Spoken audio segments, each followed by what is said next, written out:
Merci de votre fidélité à Africanews. Thanks for staying with us here on Africa News. Now, could this be the first defeat for the opposition in Senegal 2 months before legislative polls in that country? A coalition of opposition parties formed at the end of April in a bid to oust the current majority in parliament, which belongs to the party of incumbent President Macky Sall, has broken up ahead of the election. The breakup is fueled by the refusal of former President Abdoulaye Wade's camp to allow the jailed mayor of Dakar, Khalifa Sall, to lead the opposition coalition. The former president will, however, lead a half of the coalition to the poll.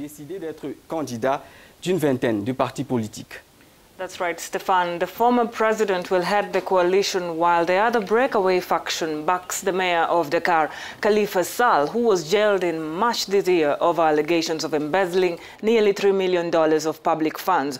I recall to you that Khalifa Sall has been seen as a potential rival to President Macky Sall in elections expected in the year 2019.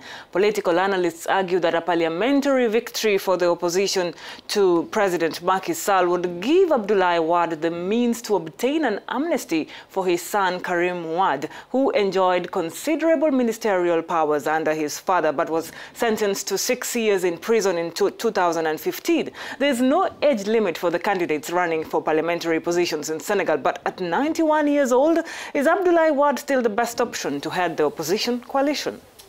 To help us understand the situation in Senegal is political analyst Yoro Dia. Good morning, Yoro Dia, and welcome to the program. Help us understand what's happening in Senegal. Former President Abdoulaye Wade, the opposition, will be leading the opposition coalition for the legislative post. Is this an unexpected scenario?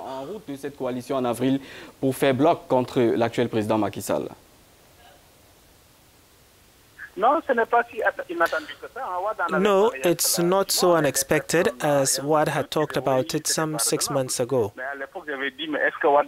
But there are a lot of people who said it was unreasonable. But at the time, I asked if Wade was ever reasonable. It's simply Abdoulaye Wade. But I think the lesson that must be drawn is that the opposition was unable to unite because of unitary dynamics of the opposition, because the unitary dynamics of the opposition were fairly simple.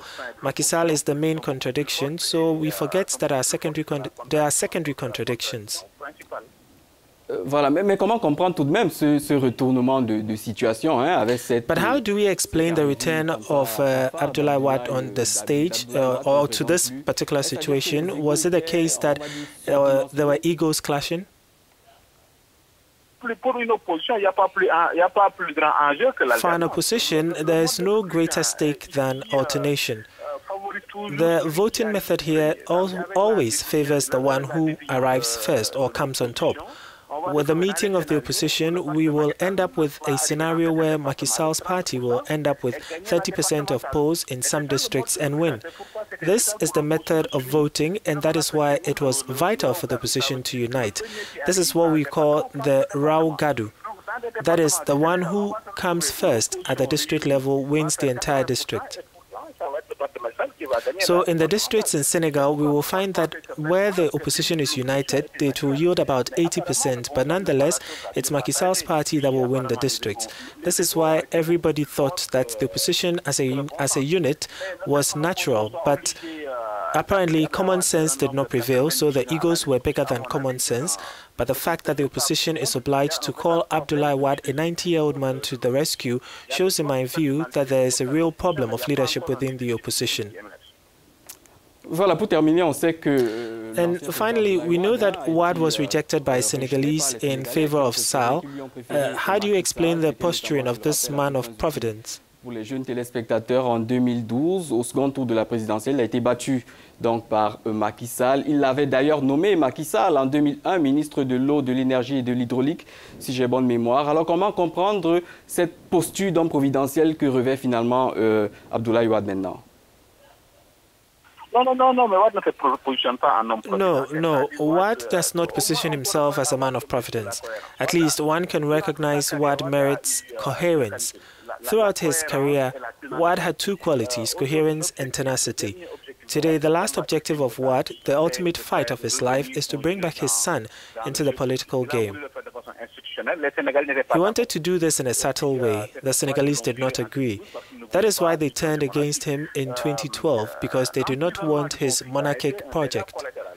The imprisonment of his son was a collateral damage. After negotiations with Macky Sall, he was able to obtain clemency for his son, but a presidential pardon does not make his son eligible to run for the position of president. What Wade wants is for his son to be given amnesty, and the amnesty in Senegal comes from the National Assembly. Hence the return of Wade. He wants to run for the legislative elections, gather the opposition around him, have a majority, and push through a vote on amnesty for his son. So Wade's scheme is very coherent.